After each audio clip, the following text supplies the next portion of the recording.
Vamos conversar com o advogado e professor de Direito da Universidade de Fortaleza, integrante da Associação Brasileira de Juristas pela Democracia, ABJD Núcleo Ceará, Marcelo Uchoa. Bom dia, Uchoa. Bom dia, Glauco. Sempre uma satisfação participar do programa logo cedo com você. Satisfação é nossa. Uchoa, sexta a gente teve a divulgação do vídeo, né, o polêmico vídeo da reunião ministerial de Jair Bolsonaro, que foi citada no depoimento do ex-ministro e também ex-juiz Sérgio Moro. Como é que você viu a exibição desse vídeo? É possível verificar ali crime por parte de Jair Bolsonaro e também de alguns dos ministros?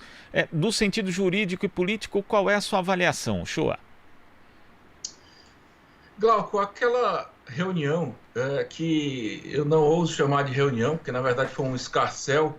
Eu já participei de reuniões de secretariado e em reuniões de secretariado a gente estuda as ações da pasta, as metas, os dados, discute com o governador, no caso seria aí o presidente, as estratégias para a gestão daquelas pastas, mas não foi aquilo que se viu na sexta-feira.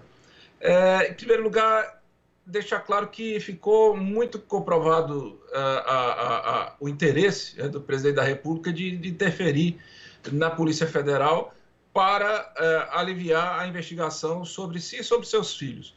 Ele fala, sim, sobre PF, ele fala mesmo sobre a segurança num contexto de que não era a segurança pessoal, era a Polícia Federal, porque, inclusive, cumpria diligências sobre amigos.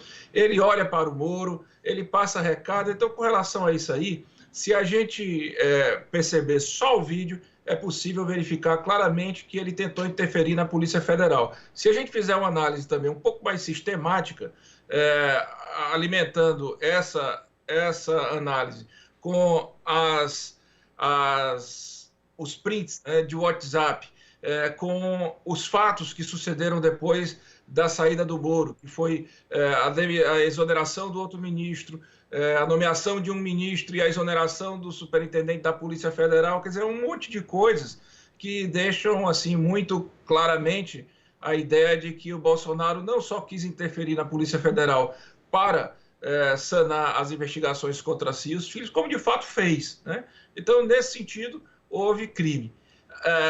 Agora, crime comum, né? Agora, o que se viu naquela reunião foi alguma coisa muito maior do que isso. Talvez por isso não tenha chamado tanta a opinião, o olhar da sociedade, a atenção da sociedade.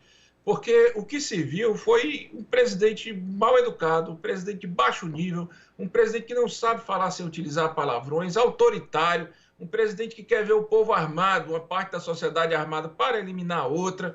Quer dizer, um presidente totalmente descontrolado e um séquito de ministros completamente irresponsável. Você vê, por exemplo, um ministro do meio ambiente que quer aproveitar a pandemia para passar as medidas de destruição do meio ambiente brasileiro. Quer dizer, uma disfarçatez desse tamanho. Um ministro da economia que não tem o menor respeito contra os servidores públicos, contra as estatais brasileiras, que quer que o Banco do Brasil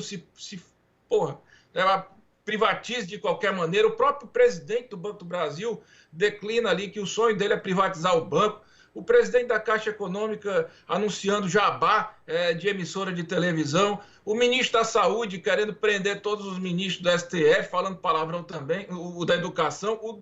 O da Saúde, no 1 minuto que fala sobre a pandemia, naquela reunião de 2 horas, no único minuto que ele teve para falar, foi no sentido de dizer que ia começar a trabalhar um plano para finalizar o distanciamento social. Quer dizer, é uma loucura, sabe, Glauco? Se a gente for analisar aquela ministra dos Direitos Humanos, então ali foi um escarcéu de ilegalidades, de desatenção com o Estado de Direito. É muito grave aquilo ali, porque aquilo não é uma reunião de ministros, aquilo ali foi, eu não sei nem explicar o que aconteceu naquele dia. E o ministro da Justiça calado, né? O ministro da Justiça, Sérgio Moro, já interessado em eventualmente jogar no ventilador, caladinho, escutando tudo, para depois fazer o serviço que ele fez, tentar sair por cima do governo que ele participou, em que ele, inclusive, poderia ter dito alguma coisa ali, mas também não disse, ou seja, anuiu. E ainda teve o ministro do Turismo, que tem a sua grande estratégia para a retomada da economia depois da pandemia, que é liberar cassino. Então, meu amigo, ali foram vistos muitos lobbies, lobby de arma, lobby de farmacêutico, lobby de, lobby de madeireira, lobby de Deus e o mundo. A coisa assim é horrível. Horrível, horrível. Agora, falando justamente disso, né? Constatada qualquer ocorrência de crime, a gente tem que lembrar que ali estava o ministro da Justiça, o ex-ministro da Justiça, Sérgio Moro, que ex-juiz também, e que não fez absolutamente nada, né? Viu de forma bastante complacente tudo o que acontecia e que deve ter ocorrido também em reuniões anteriores. A gente não deve crer que, obviamente, os encontros ministeriais tivessem um nível mais elevado antes desse. Mas o show... Sim, pode falar. Ele ficou ali, me desculpe, só lhe interromper, ele ficou ali escutando para guardar todos aqueles elementos e no final ver se o presidente ia contemplá-lo no provimento do cargo do apadrinhado dele, né? Então ele ficou guardando aquilo ali para ver se encaixava o apadrinhado na Polícia Federal, se mantinha. Como não manteve, ele soltou. Foi isso que aconteceu. Agora, o que chama atenção também, o show, é na verdade são as falas do ministro Paulo Guedes, né? Porque ali ele fala de explorar a mão de obra de jovens pagando R$ 300, fala de que salvar pequenas empresas, na verdade, é desperdício de dinheiro. Depois ele faz as referências justamente que você mencionou a respeito do Banco do Brasil, da privatização de forma bastante chula, né? Que ele nem precisa repetir aqui. Agora, o show, eu achei curioso que todas as falas do Guedes foram simplesmente ignoradas por boa parte da mídia tradicional. Elas não apareceram, por exemplo, no Jornal Nacional da sexta-feira, que deu um grande destaque para as falas de Jair Bolsonaro, mencionou inclusive Ricardo Salles, a ministra Damares, mas o Paulo Guedes foi esquecido, entre aspas. Como é que você vê esse tipo de postura de parte da mídia tradicional com o ministro da Economia? A mídia tradicional tenta passar a imagem de que não quer expor o ministro da Economia para não criar mais tensões econômicas, alimentando um cenário de profundas incertezas. Mas, na verdade, a mídia tradicional ela apoia essa política neoliberal desenfreada. O problema da mídia tradicional é que ela não compreende que, até mesmo no liberalismo, há que se ter arestas. O que o ministro Paulo Guedes propõe é uma desregulação total que deixa o Brasil sem capacidade para responder, não digo nem à crise, aos momentos comuns mesmo, cotidianos. Nós vamos ficar mesmo na total dependência de um capital internacional que pode eventualmente ser aplicado no Brasil ou não.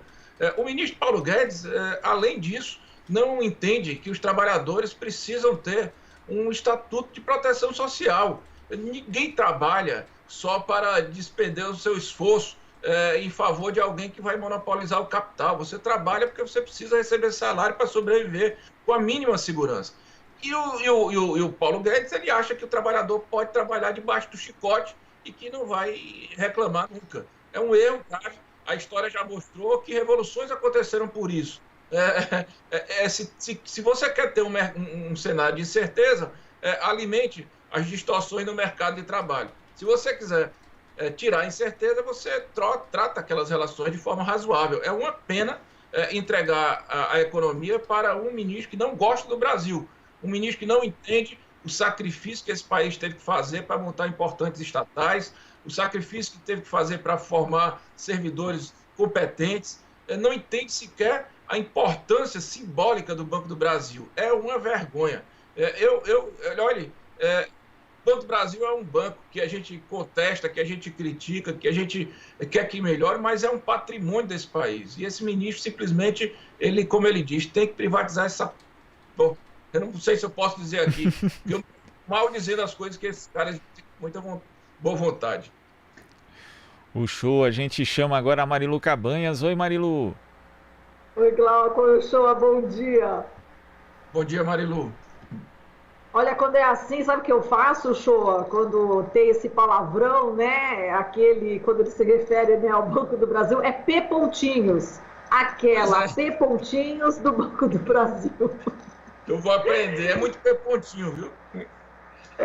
Foi muito pontinho, mas vamos lá. Olha, Shoa, você viu que o presidente Bolsonaro publicou nesse domingo no Facebook, né? Eu vou até ler para você poder comentar. Ele colocou o seguinte, que tem um endereço certo que você já sabe, enfim, você vai nos dizer. Lei 13.869/2019, abuso de autoridade. Artigo 28, divulgar gravação ou trecho de gravação sem relação com a prova que se pretenda produzir, expondo a intimidade ou a vida privada, ou ferindo a honra ou a imagem do investigado ou acusado. Pena de detenção de 1 a 4 anos. Bom, ele tentou aqui intimidar aí o ministro do STF, Celso de Mello, ou Shoa? Ele tentou intimidar, só que o menino... Só que, na verdade, isso não intimida nem um rabo, Marilu. Isso aí é uma brincadeira. Não houve violação nenhuma à lei de abuso de autoridade. Aquilo ali, para todos os efeitos, é porque é até difícil a gente acreditar nisso, mas para todos os efeitos, Marilu, aquilo ali era uma reunião ministerial, era um evento formal, funcional, formal, de governo, de gestão. Então, aquilo ali não tem razão nenhuma para não se tornar público, ainda mais que foi dito ali uma série de impropérios que são atitudes, atos criminosos. A sociedade tem o direito de saber daquilo ali, inclusive para cobrar que o judiciário seja forte na hora de repreender e censurar tudo aquilo ali. Porque o que é que foi colocado ali? Ali foi colocado uma tentativa de aproveitar a pandemia para passar uma pauta mais agressiva contra os interesses do povo brasileiro e mais.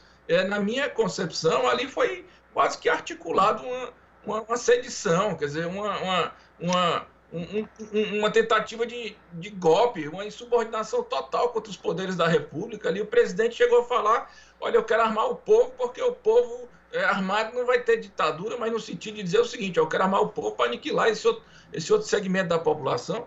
Acho que o Celso de Mello não deve ter perdido nem um segundo preocupado com essa bobagem. Agora, o que também é grave é que o presidente Bolsonaro lança essa nota irresponsável, assim como foi a nota irresponsável que o general Heleno já tinha lançado na sexta-feira, e vai a um evento com a população em que nesse evento estão pedindo o fechamento do STF, estão pedindo o fechamento do Congresso Nacional. Quer dizer, é um presidente que insiste nesse cisma, nesse racha social, nessa fratura institucional.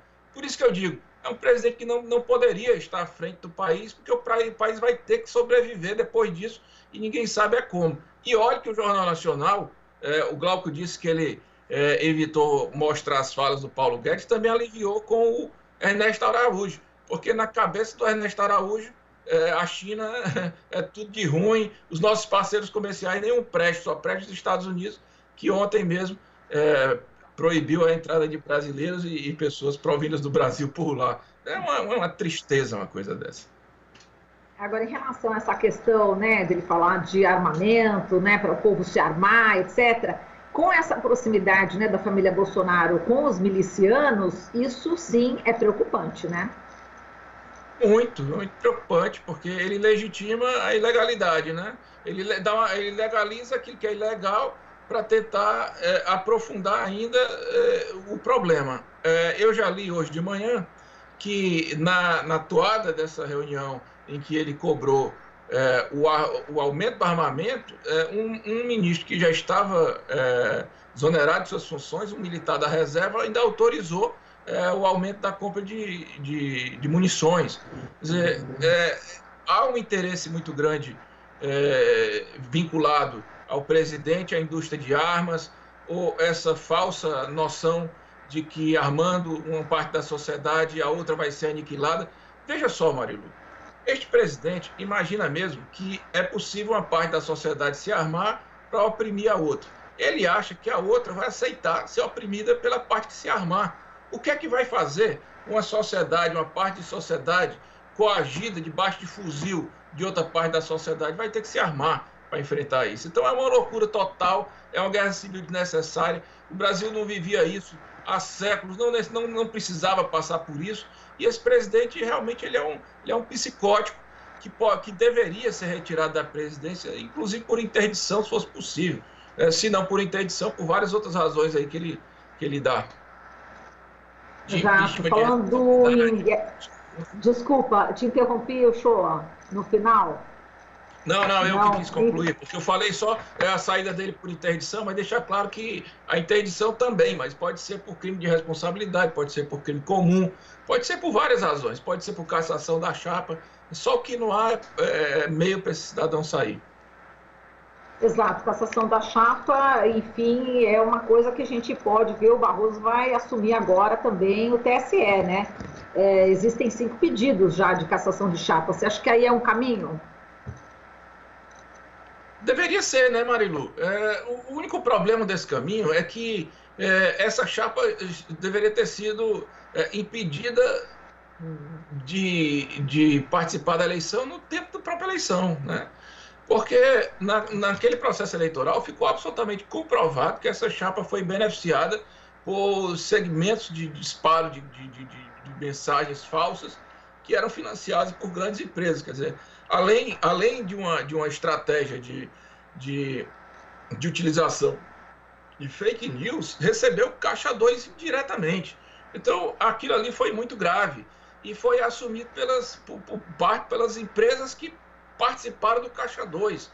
O Facebook retirou várias páginas do ar, aquilo ali ficou explícito. Então, agora, o Luiz Roberto Barroso vai ter um outro problema, que é retirar essa chapa, anular essa chapa no momento em que o governo dá uma outra gama de possibilidades. Mas eu acho que se ele realmente quiser fazer da toga dele algo com dignidade, ele tem que tomar essa atitude, em respeito não só à honra dele, mas em respeito às normas nacionais e à democracia, Marilu, porque ninguém pode brincar do momento mais importante de expressão popular da democracia, que é a eleição, para simplesmente fraudá-la, né? Que foi o que aconteceu.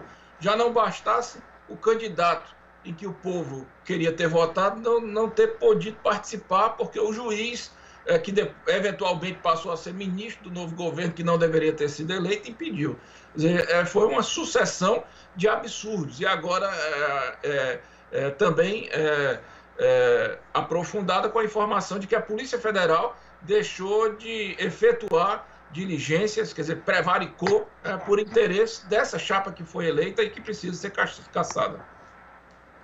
Exato. Agora, o Shoa, vamos falar um pouquinho ainda sobre essa questão toda dos militares da reserva, do Augusto Heleno, né? Enfim, ele que é do Gabinete de Segurança Institucional, ele disse o seguinte, que esse pedido, né, que o Celso de Mello encaminhou, o pedido para reter os celulares do presidente e do filho, Carlos Bolsonaro, ele disse que esse pedido era inconcebível, inacreditável, que poderia ter consequências imprevisíveis, né, para a estabilidade nacional. Aí os militares da reserva assinaram nota em apoio ao ministro Augusto Heleno e também alertaram para o cenário extremo. Eles dizem o seguinte na nota: assim trazem ao país, no caso eles estavam falando que falta decência e patriotismo a parte dos ministros do STF, e colocaram, assim trazem ao país insegurança e instabilidade, com grave risco de crise institucional, com desfecho imprevisível, quiçá, na pior hipótese, guerra civil. Bom, a gente já tem ouvido, você mesmo chegou a comentar agora, né, em relação a essa questão. Como é que você vê também essa postura dos generais aí da reserva, né, dos militares da reserva, e o que se espera, né, dos militares das Forças Armadas da ativa agora? Eu tenho uma tendência a sempre respeitar muito a opinião dos mais velhos pela experiência, né, pela maturidade. Mas no caso do general Heleno, é preciso que alguém chegue para o general e diga assim: olha, meu amigo, pare de falar bobagem, né? Você já ultrapassou o limite de dizer besteira. Para começar, Marilu, o ministro Celso Mello não determinou a apreensão de absolutamente nada. Ele apenas encaminhou para a Procuradoria-Geral da República uma notícia-crime que havia recebido, mas que tinha que ser encaminhado para a PGR, porque quem vai eventualmente tocar esse inquérito é a PGR, em que havia a solicitação de apreensão do celular do presidente, mas nem foi o ministro Celso Mello que determinou, e nem isso significa que o PGR iria pedir isso. Então, assim, o general Heleno, como ministro de Estado, ele precisa ler as coisas, ele precisa entender direito as coisas para não ficar falando bobagem. Mas, além disso, ele precisa dosar aquilo que ele fala. Ele tem que parar, Marilu, de achar que a sociedade brasileira vai ficar temendo as ameaças que ele faz cotidianamente, rotineiramente. Depois ele disse que não fez nenhuma ameaça à democracia. Fez sim, você leu. Ele falou consequências imprevisíveis para a estabilidade nacional. Ele está pensando que vai amedrontar as pessoas usando a farda, usando coturno, usando fuzil. Não vai. A democracia foi muito suada para a gente reconquistar nesse país. Nós não vamos abrir mão da democracia. General Heleno, você precisa mesmo ser convocado por uma das casas do Congresso para explicar o que o senhor quis dizer com isso, e se não for, ser submetido ao impeachment por crime de responsabilidade. É isso que o senhor precisa. Tá certo. Obrigada, Uchoa. Um abração para você. Boa semana. De nada, Marico. Tudo de bom. Uchoa, muito obrigado pela sua participação aqui no Jornal Brasil Atual e até a próxima. Um abraço, Glauco. Eu fico esperando. Me chame que eu venho. Opa, a gente chama assim. Conversamos aqui com o advogado e professor de Direito da Universidade de Fortaleza, integrante da Associação Brasileira de Juristas pela Democracia, ABJD Núcleo Ceará, Marcelo Uchoa. Você está ouvindo Jornal Brasil Atual. As notícias que os outros não dão.